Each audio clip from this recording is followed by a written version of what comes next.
Hello दोस्तों, आज हम राजा विक्रमादित्य और प्रेत आत्मा की कहानी को आपके सामने लेकर आए हैं। यह कहानी राजा विक्रमादित्य की वीरता और अडिग साहस का अद्भुत उदाहरण है, लेकिन इस बार उनका सामना एक ऐसी अज्ञात शक्ति से हुआ जो रहस्यमयी और अत्यंत खतरनाक थी।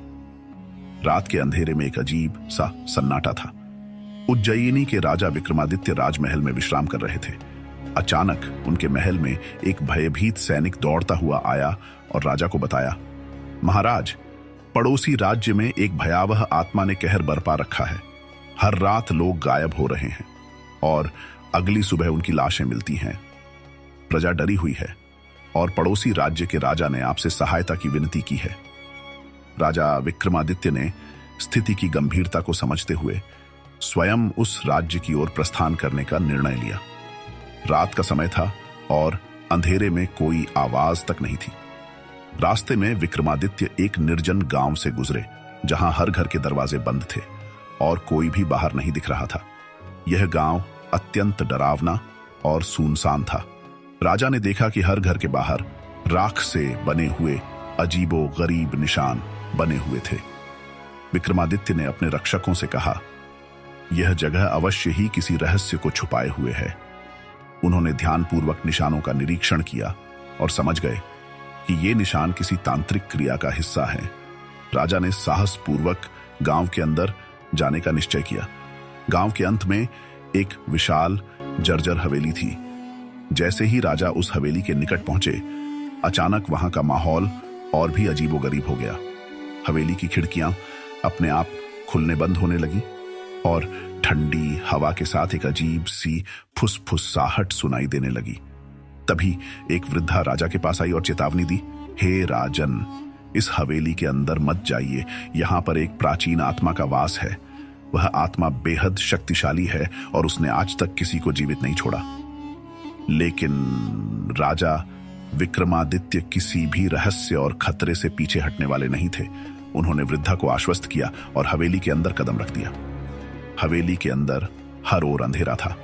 राजा ने अपनी तलवार निकाली और सतर्क होकर आगे बढ़े। अचानक उनके सामने एक परछाई प्रकट हुई। यह कोई साधारण परछाई नहीं थी। यह एक अजीब और डरावना आकार था, जो मानो किसी इंसानी चेहरे को विकृत कर डरावनी शक्ल में बदल चुका था। वह आवाज में बोली, हे राजा विक्रमादित्य, तुम यहां क्यों आए हो? क्या तुम्हें मृत्यु का भय नहीं है? राजा ने निर्भीकता से उत्तर दिया, मैं अपनी प्रजा की रक्षा करने आया हूं और किसी भी खतरे का सामना करने के लिए तैयार हूं। यदि तुम निर्दोषों का जीवन बर्बाद कर रहे हो तो तुम्हें मुझसे होकर गुजरना होगा। अचानक आत्मा ने अपने हाथों से एक अजीब रोशनी निकाली और राजा की ओर फेंकी। विक्रमादित्य तुरंत समझ गए कि यह एक जादुई प्रहार है।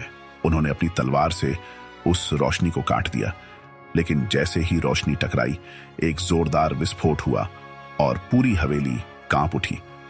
विक्रमादित्य ने महसूस किया कि इस आत्मा में तांत्रिक शक्तियां हैं, परंतु वे निडर थे।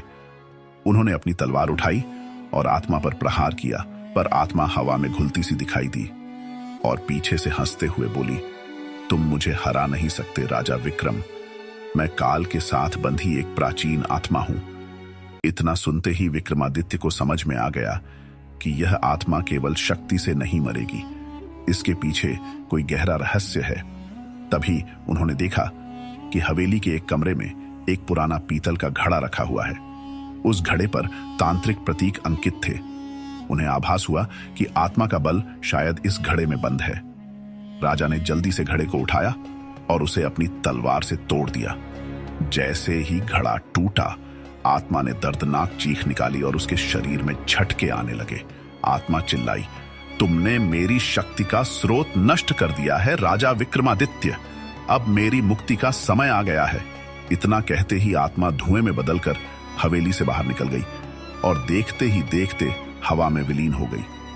आत्मा का अंत होते ही हवेली में फैला सन्नाटा गायब हो गया और चारों ओर रोशनी फैल गई।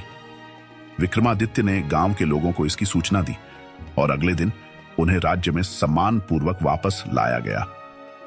राजा विक्रमादित्य की इस बहादुरी की कहानी सुनकर हर कोई उनके साहस और वीरता का गुणगान करने लगा।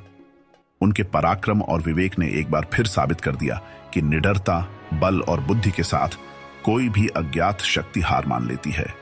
इस कहानी से यह सीखने को मिलता है कि सच्चा साहस और बुद्धिमत्ता किसी भी रहस्य और भय से पार पा सकते हैं। राजा विक्रमादित्य का साहस हमें बताता है कि यदि आप निडर होकर किसी कठिनाई का सामना करते हैं तो आप अपने लक्ष्य तक अवश्य पहुंच सकते हैं। Thanks for watching.